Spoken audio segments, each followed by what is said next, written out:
What's up, LA? Make some noise. Yeah, yeah.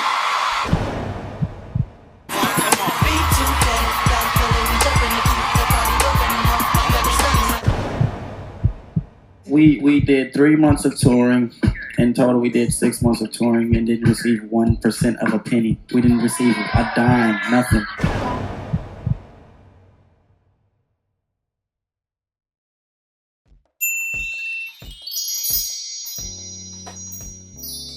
Hello everybody, welcome to part 2 of the B2K music story. Raz B, J Boog, and Little Fizz started privately filming their reality show Life After B2K around 2006 and 2007 with the company Let's Film It. The clips from the show was raw and unedited, and it showed the guys in a way the public has never seen them before. On the show, Raz, Fizz, and Boog opened up about the bitter breakup of B2K and their plans to move forward with the group as a trio. You owe it, you paid, period. We the reason he got a career, dog. If it wasn't for us, that nigga wouldn't have blew solo. I say it now, I don't care. Although the guys were at odds with Omarion, they did not have any ill feelings toward their former bandmate. They still supported him. Their main frustration, however, was with their ex-manager Chris Stokes. Raz B in particular had deeper issues with Chris Stokes that went beyond just business. His issues with him stem back to his childhood. When Raz B was a child, Chris Stokes became his legal guardian. Raz B's mother at the time was struggling with a drug addiction, and she gave her cousin Chris Stokes custody over her son Raz. Basically, Chris wanted my mom to sign over custody so that he can control my brother's money and so that he didn't have to report to my mom because my mom was on drugs at the time. So in many ways, if you talk to Chris, he feels like that's just his thing. Chris feels that, I took Raz, I gave him a better life when his mother was on drugs, and that's Chris's story. But, instead of giving him a better life, you ruined his life, and you violated him, man. You violated him, man. If you feel like you did your part, then cool. But just remember, I worked hard for you for 7 years, bro. I didn't finish my schooling. I sacrificed everything. You know what I'm saying? You can't look out for me and my mom, dog. Raz and his mother were promised to be financially taken care of, but that promise wasn't kept. Raz B's resentment towards Stokes wasn't solely because of money. He harbored a deep, painful secret that he struggled to conceal. After battling with the secret for years, he could no longer keep it hidden. With the help of his brother Ricky, Raz B gained the courage to expose his cousin and former manager Chris Stokes. Raz B dropped a shocking revelation that Stokes molested him when he was a child. Raz also exposed Marcus Houston for being complicit in molesting him.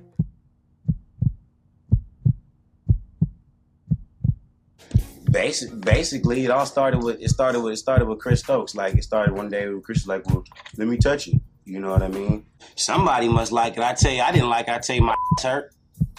I tell you, I don't know what happened. I can't even go back into that mind frame of where I was at because I was 11 and 12 years old. Raz recorded his confession on camera, and he also recorded a private phone call he had with Chris Stokes. The evidence found in the call was rather incriminating. Chris Stokes himself later calls in and confirms these encounters. I just don't do that in my life no more. That's what I'm saying. I'm a old, you haven't been in my life. You were in my life before, Ricky. If you was around me now, you go, what? That's not my cousin. When the video clips first surfaced the internet, it took the blogs by storm.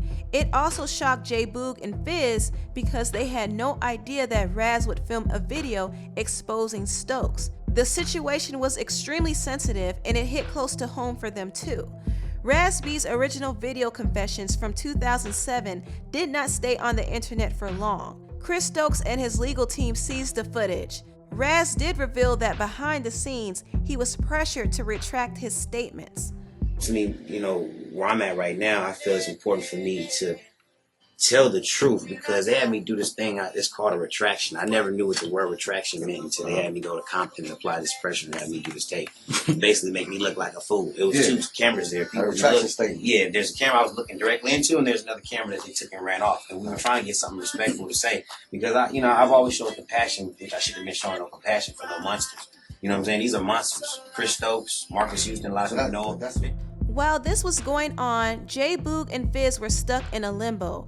They were trying to move forward with their reality show, and they did not want the allegations to overshadow their plans. J. Boog advised Raz B to release a formal statement through a publicist to properly address the allegations he made. Raz B, however, did not do that. He caved under the pressure to make an apology video instead. According to Raz B, Stokes paid him to film a video retracting the allegations, and he also paid his family to keep the allegations out of court. I would like to send a public apology for some tapes that were leaked without my authority. And I just want to say that those allegations are not true with Chris Stokes and Marcus Houston. And I apologize for any hurt that this may cause publicly, financially. Have they ever cut you a check to tell you to shut the fuck up? Basically, when we was there at that retraction tape, basically what happened, we had a meeting at Mike Conception's house. Chris came out the meeting. Chris signed on a piece of paper that he'd get me a car, which I had. It was in Marcus Houston's name. He also got my brother a car, and he got my mom a car that she still has right now. So basically, the thing was, my mom is like, the family. She's like, man, this is too much. Raz B's forced apology video did not help matters between him and his bandmates J. Boog and Fizz. Boog and Fizz were livid about the situation as a whole, and they confronted Raz B about it on camera. I hopped on my motherfucking car and said, Mario, you not doing no camera clip, you doing a statement. And you did it without me, and I told you if you was gonna do it, wait for the publicist to fucking give me a statement though, so you wouldn't sound illiterate, nigga. J. Boog and Fizz were upset that Raz B and his brother Ricky uploaded the videos in the first place. They knew how those allegations would affect their reputation in the industry. Additionally, the secrets Raz revealed were extremely sensitive, and they did not want to relive those memories. They both felt betrayed in the whole situation. The filming of the B2K reality show abruptly came to an end after the allegations came out. J. Boog and Fizz decided to distance themselves from Raz B and move on as a duo. Well, I remember I interviewed Lil Fizz. Okay. Me and him talked afterwards. Okay. And I asked him about the accusations and so forth. This is the way he described it to me. He said that you, Fizz, and J. Boog were working on a reality show. Okay. And the reality show was being filmed. Mm-hmm. The filming took a break for whatever reason. The way he described it was you went and grabbed some of the camera people, and then suddenly all this stuff came out with the accusations and so forth. And it pretty much torpedoed the reality show, and everyone kind of didn't know what the hell was going on at the time. Right. When allegations like that come around, that's pretty heavy stuff. I think everybody at that time wanted to protect themselves and make sure that everyone was, protected properly. After Raz B retracted his statements about Stokes, he felt silenced. Some people did not take his original allegations seriously. Raz B did somewhat have an ally when R&B singer Ray J came out and exposed both Stokes and Marcus Houston in a diss song. Chris Stokes and Marcus Houston. Some bitches told me they do each other in the booty. Ain't no denying, man, them niggas act fruity. Oh, and they got a lot of male groupies. According to an article in A.V.A magazine, Ray J had bad business dealings with Stokes and Marcus. According to Ray J, they were taking money from him, and he was very bothered that Stokes threatened to sue his sister Brandy for $20 million. This led Ray J to bash Stokes and Marcus Houston. Ray J's diss record indirectly emboldened Raz B to speak out against Chris Stokes and Marcus Houston again. Marcus Houston is involved in this? Yeah, Marcus Houston is involved. A lot of people don't know that Marcus Houston has been molesting kids for a long time, including myself and Quentin and others. So he himself has been the one, you're saying? Yeah, that's what I'm saying. Chris Stokes, correct? But Chris Stokes is the person who will authorize. He was the one that set it up and set it up through him. He was like, all right, well, look, Marcus, you go do this. In 2008, A.V.A magazine did a detailed story chronicling the allegations and the drama within B2K. Chris Stokes denied all of the accusations made against him, but Raz B stood by his original claims. Another singer named Quindon Tarver opened up about his experience with Chris Stokes and confirmed some of Raz B's claims. In the A.V.A magazine article, he said, "For a certain amount of years, I was molested. I wouldn't say exactly by Chris, but he would organize it. He organized activities to be done as he sat and watched, watching or coaching, if you will." Quindon confided in one of the members from Stokes' group called Girl, but the secret got out and Quindon's budding career was cut short. Quindon believed that Chris Stokes spread rumors about him being gay, which at the time were career-damaging rumors, especially for a black male artist.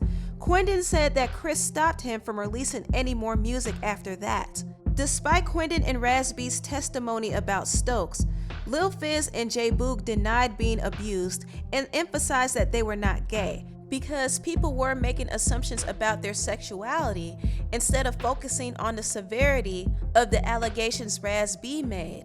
They also criticized Raz B's fickleness. They did not like that Raz was still associating with Stokes. Fizz told A.V.A magazine, "Raz has some kind of infatuation with Chris Stokes. That's why you don't see him here with us today. Anybody that decides to associate with that camp, I'm not going to associate with them because it's just negative energy over there, period." Raz B was still in contact with Chris because he allegedly wanted more money. According to J Boog's business partner Lethbridge, Raz and his brother Ricky were paid by Stokes to keep the allegations out of court, and he said they didn't get enough. It's not like Chris paid them millions of dollars. The lawsuit would have been millions if Raz stuck to his guns, but he settled for way less than that, and Chris knew that Raz was going to run through that money like a hot knife through butter. Raz B did find himself in need of more money, but he didn't get what he asked for. Raz B told A.V.A magazine, "Don't get me wrong, God has given me so much, but I feel like I don't have what's entitled to me." He pauses to collect himself before speaking as if Chris Stokes is standing in the room with him.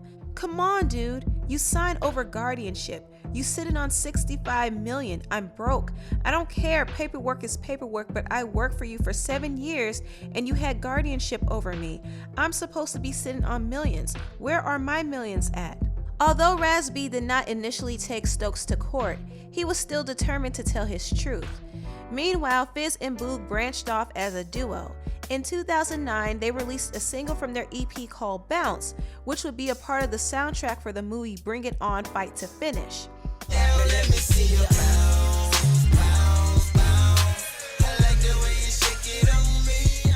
Fizz and Boog released their EP Nightlife and did promotional performances around the country. While Fizz and Boog were promoting their project, they did open up about B2K's breakup. This, however, did not sit well with their former bandmate, Omarion. A month ago, I had J Boog and Lil Fizz in the studio. And they talked a lot about the breakup. And I got the energy that you guys do not get along. Not at all. That is a bad vibe between y'all. Very much so. You know, like I sat down and had a conversation with J Bud, and I had a conversation with Lil Fizz. Being that it's 5 years later, and you sit down and you say, all right, yo, this is what I feel. You have a conversation amongst men like that, you leave that there. So when it's 5 years later, and you're still telling me about them talking about the breakup, it like, it does something. It does something to me. You know. Does it make you angry? Well, no, it doesn't make me angry. It just makes me feel like they're living in the past. You went on with your life and you were able to do radio interviews and things of that nature. They didn't really have that opportunity. Yes, they did. And they tried very much. But nobody paid them any attention. Yeah, but whose fault is that? They the one that was trying to replace people with me. They're telling you this side of the story, but they're not telling you they just did a gossip interview. And when everything was going on in reference to me getting dropped to Young Money, even though I didn't get dropped, they were the first people retweeting it and the first people saying like, well, yeah, we don't think anyone wants to invest in the kid. You know, like his, you know, you get your window of opportunity and then that's it. So basically, like I was finished. You know, like I didn't have 2 #1 solo albums, Yeah, my last 2 albums. So you're saying they're trying to kick you while you're down. Exactly. I would have wanted to, you know, say, hey, let's do something. Let's bring B2K back and let's perform on the stage. But it's like with A.V.A and all that he did, and you know, now the boys, and they're talking about like it's just too much. Around this time, Omarion still had issues with his former bandmates. Before then, he seldom spoke about his group members because he was concentrated on his solo career. His solo career, however, hit a roadblock when some unfavorable changes happened at his label. The new executives at Sony BMG did not know how to properly promote Omarion, and it affected him. Omarion attempted to sign with Lil Wayne's label Young Money, but that deal fell through. He moved to Capitol and released his third album, Illusion, on his own imprint called Star World Entertainment. He released a single called I Get It In, but it did not gain much traction. I get it in, I get it in, I get it in again. Omarion's solo career was getting cold, and he had to adjust to that. Additionally, he had to deal with the drama with his former bandmates, particularly A.V.A. A.V.A.'s allegations against Chris Stokes and Marcus Houston put Omarion in an awkward place because Omarion was still working with them. Omarion dismissed A.V.A.'s claims and said that he was only after money. And there's a lot of the time, you know, when I look at via sites or even people like him, it's just like, it's all about an angle. You know, people don't care about personally, you know, who they are. You know, it's like, it's just about the money. It's about the business. You know what I mean? And if you look a little bit deeper into what that is or what that's about, it's about the money. Come on, man, get your life together. You know what I'm saying? Like, do something different, you know what I'm saying? Why you gotta always have an opinion about something? You know what I'm saying? Like, be a man. A.V.A. continued to speak out against Chris Stokes and Marcus Houston. He uploaded a series of videos on World Star Hip Hop exposing Stokes, Marcus, and the industry.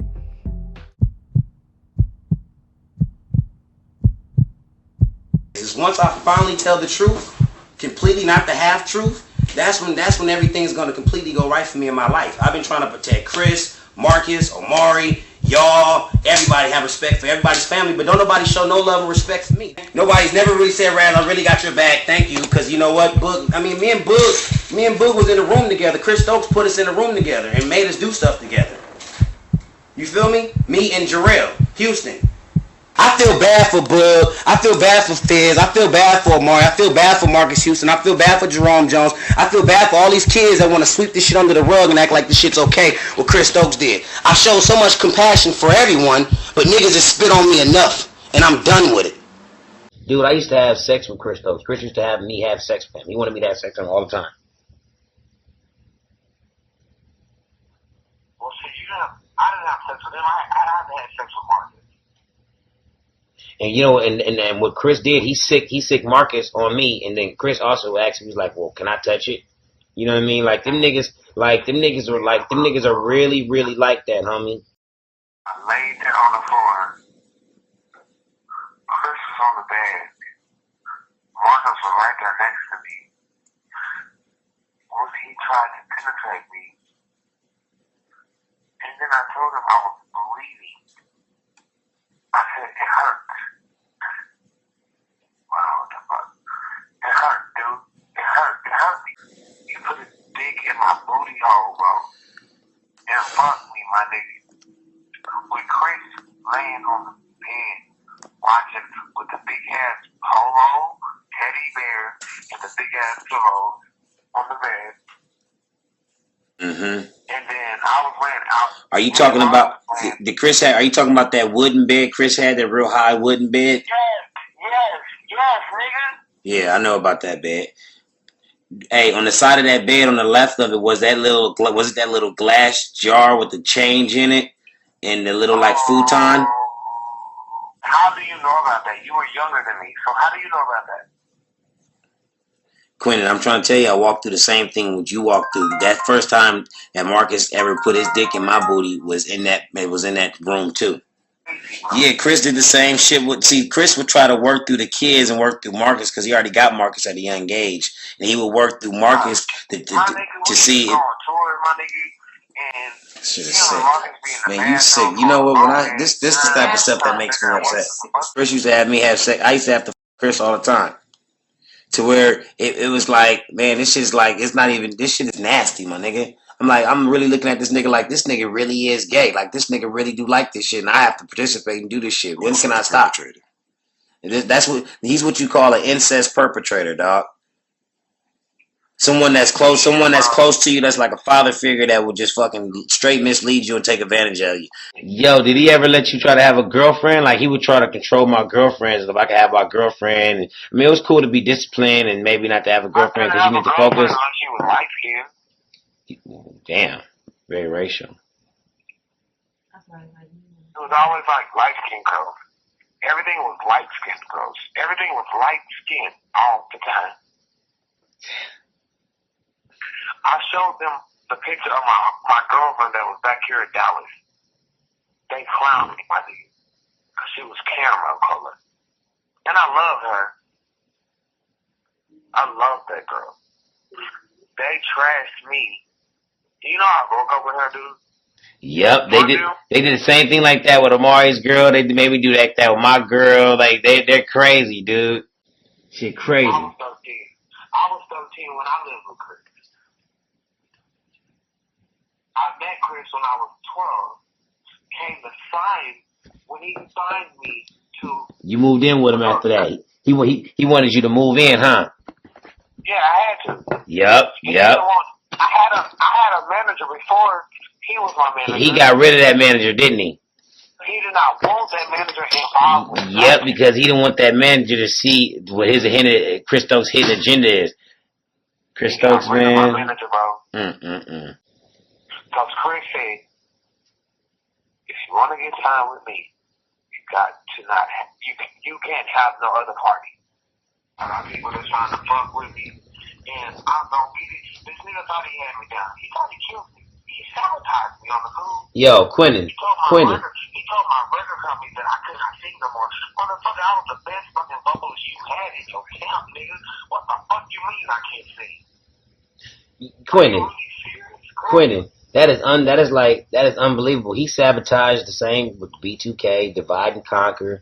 The same shit, my dude. The same shit. And it was crazy that you walked through this before me, and here it is, I'm his cousin, his own flesh and blood. And people like Chris Stokes had a bunch of opportunities to turn from his ways, and he continued to go down the same path, a work of iniquity. God warned him before. He warned him through you. And then you walked through the stuff. Then I came. Like, he just don't learn. He's gonna, the wrath of God. I mean, I pray for, man, that dude, man.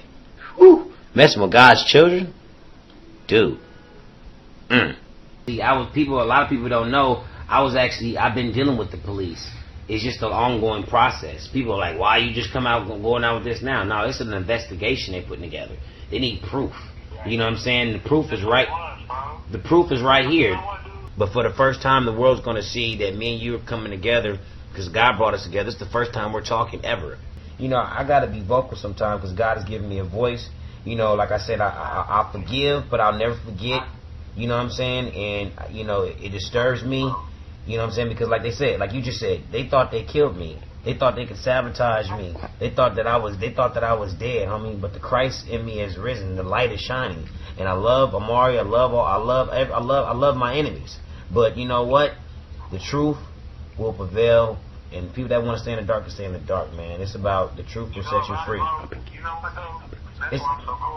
It's about helping kids, Quentin. It's our story, our testimony is for somebody else. So when I get mad and I rant and I rave, it's because, man, it's about somebody else. Our job is to speak for the people that can't speak for themselves. But I know what you were saying, though. You know what I'm saying? Nah, I respect you, Ray. Nah, I would never want to disrespect you, your mom, or your sister. But you know what I'm saying? And I talked to guess who else I talked to tonight? Who? Talked to Marcus Houston tonight, nigga. What that nigga had to say? He was just like trying to eat and deny the shit, dog. Wow. He did not deny it, man. Raz B did pay the price for speaking his truth. he did not receive as much sympathy or support from the public as he hoped. People online called him crazy and constantly mocked his sexuality, calling him homophobic slurs and labeling his group B2K. Even the rapper Young Jock mocked him in a song called Lookin' Boy. All the weakest link, looking boy. No, Chris, no. Raz B, looking boy. The rapper Fabulous laughed at the song lyric on Twitter. The ignorant comments about Raz B and the other B2K members showed their lack of sensitivity toward the situation. What disappointed Raz B the most was the fact that his former group members did not publicly support him. Both Fizz and Omarion threw him under the bus. Raz B too, I get to say this shit on camera now. Fuck that ass nigga, B. I don't fuck with homos. Period. I'm a real nigga. Don't include me in that bull. Fizz and Boog, do you still have a relationship with Chris Stokes? Yeah, of course. And what about Raz B? Well, not as much because Raz B is bipolar, and a lot of the stuff that he does is because of that condition. So you think the allegations he made about Chris Stokes was a bipolar moment for him? Of course, and I think it was an intention moment. Mm-hmm. You know what I'm saying? I think it was a lot behind that. Mm-hmm. The reason why I know Chris Stokes is because he's married to my auntie. Mm-hmm. That he has 4 kids. So you could just imagine when all of those allegations and those things were talked about, what his kids had to hear. Mm-hmm. You know what I mean? And like as a man, that's just a lot of foul play. Raz B was furious at what Omarion and Fizz said about him. It was clear that they did not want to receive the same backlash that Raz B was receiving, so they downplayed his claims to avoid public scrutiny. Raz B, however, did not take their comments lightly. He called out both Little Fizz and Omarion, and he also confronted Marcus Houston over the phone about Omarion's comments. I got a problem with Fizz. What's the problem? I got a problem with Fizz because Fizz was the first person to take it in his fucking asshole, and he want to make it seem like I'm a motherfucking homo and like I'm crazy and like there's a problem, like I did something to him. I can't protect everybody anymore for Fizz to go out and call me a homo. I can't protect Boog when he gonna set me up and he knew about the meeting at Mike Conception's house and in Compton. You know what I'm saying? I can't. How can I not talk about people's business? So I'm calling y'all this morning. Why is Omari going on radio overseas and in New York saying I have bipolar and that I take pills? Answer that question, because it only came from one place. Because right now I'm upset. And I'm affected, and I've been affected since I was 13 years old, Marcus Houston. Nigga, I called you! I called you this morning, Marcus! Why is Omari? I'm trying to talk to you, but you're yelling at me! You're yelling at me! I've never taken pills or have never been diagnosed with bipolar. So I don't know why Amari would go on the radio and say that Raz has bipolar, acting like it's a game. And then he hangs up because he's lying. Raz B's videos caught a lot of attention on the blogs and on social media. He became a very popular topic, and his inflammatory claims about Stokes and Marcus Houston went viral. Although Raz B got a lot of attention, the attention wasn't all good. Raz B's Twitter rants and random videos made some people question the validity of his claims and his overall mental state. Other people brushed him off as being attention hungry. In 2010, Raz B's Twitter handle was hacked, and he found himself in a public beef with Chris Brown. The tweet criticized Chris Brown for disrespecting his ex-girlfriend Rihanna. Chris Brown retaliated by poking fun at Raz B's molestation and mocking his sexuality. Raz B's hacker responded by claiming Chris Brown was in a relationship with a producer named Andre Merritt. The negative press did not stop there. Raz B was planning to release a tell-all book about his life, but some blogs posted fake excerpts from his book, alleging that he said Chris Brown, Ray J, and Bow Wow had secret same-sex relationships. Chris Brown attempted to take legal action against Raz B, but he didn't realize that those stories were false. Raz B had to clear up all of those rumors in a video. Yo, Chris Brown, bro, I'm disappointed in you. That's why I'm disappointed in you, man. For the simple fact, you need to get your facts straight. Bro, I ain't put out no excerpts. Nigga, you're not even in my book, nigga. I have nothing to write about you. What? That really, it wasn't even me on that Twitter when that happened in the first place? Niggas want to know that wasn't even me tweeting. I just had to come in and clean the shit up because niggas was on my Twitter. Like, come on, bro, I ain't got shit to say about you. I don't know nothing about your life. I don't know nothing about what you do, my nigga, but I respect you. I respect your talent. That's it, bro. Ray J, for the record, cuz I ain't put out no video on you, my nigga. You need to take that shit up with Ricky Rowe, my nigga. Whatever. That ain't none of my business. I wouldn't do no foul like that. Yo, Bow, I ain't got shit to say about you, my nigga. I ain't got no beef with you, nothing. I have no beef with you, nigga. You know we fucking was downtown driving in a car. The car ran out of gas. Used to come over the house spending that all the time, my nigga. It is what it is. But I do know this. I know Chris Stokes was trying to sick Fizz on you. So that's the truth. I do know that. But I tell you, I was a boss. I've never seen anything, so I can't speak on niggas that I don't know. And I wouldn't speak on niggas anyway, because that's just not the code. And I wouldn't understand why niggas like in my group would push me to a point where they just want to make themselves look good and discredit me, make me look like I'm crazy. Who else want to say something, nigga? I got a gang of shit I want to say, but nigga, I ain't gonna say it. I'm gonna write that shit in my motherfucking book that I've been planning on writing a book before I was even in B2K. Chris know it. Chris would ask me, so what type of things you gonna say about me in my book? Nigga, I'm gonna say that you're a motherfucking pedophile, nigga, and you molest kids, nigga. You molest Marcus Houston, immature, all them niggas, cuz. What? On top of dealing with false stories on the internet, Raz B found himself in a legal battle with Marcus Houston. Marcus filed a restraining order against Raz B and attempted to sue him. He also denied Raz B's allegations and said that he was on drugs. It's not true. Nothing he's ever said has been true, you know. Is he on drugs or? Yeah. Oh, he's on drugs. Yeah. It's like the Eddie Kane situation. You know what I'm saying? Eddie Kane, he went on drugs and the 5 Heartbeats went and did this, and he was the only one that was just like, you know, and the dude he's psycho. It's like who hasn't he mentioned? Yeah. Is he gonna mention that, you know, God did something to him next? I mean, you know. Marcus Houston, you're a bitch, my nigga. That's why you and Chris's movie flop. Y'all gonna come out, y'all gonna try to discredit me and say I look like Eddie Kane. Y'all niggas is crazy. Oh, next thing, who you gonna say? God did something to you? Now you're making a mockery of God? Come on, bro. So y'all gonna look yourself in the mirror and you gonna tell me that I'm lying? I'm lying about what? I'm lying about what happened to me with Chris and Marcus? I'm lying? All right, cool. The only nigga that hit me up out my group was, what, J Bug? Because he a real nigga. Real recognized real.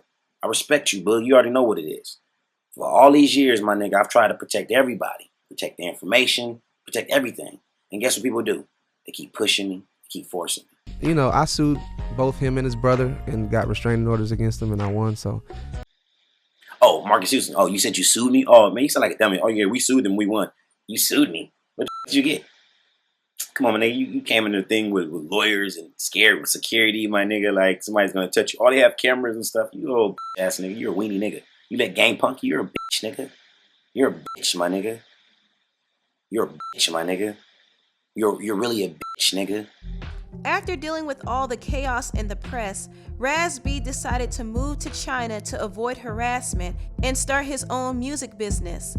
The other members of B2K continued on with their solo careers. J Boog secured a job with Footage Film Studios, which interestingly enough is a film company under his cousin Marcus Houston and Chris Stokes. Omarion made some career move changes of his own. He signed to Rick Ross's label A.V.A Music Group and left Chris Stokes' management to join Rock Nation.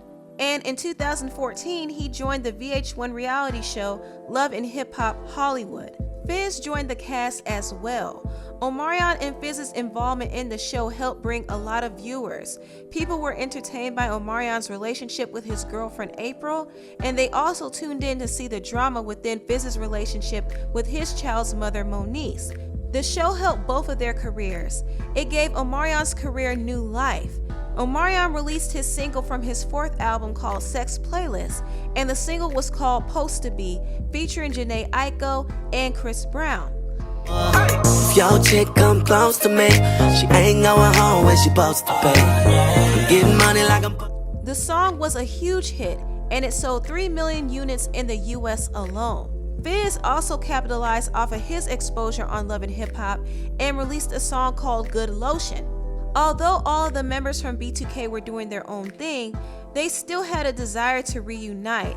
Fizz attempted to get Omarion to join B2K again, but his plan did not work.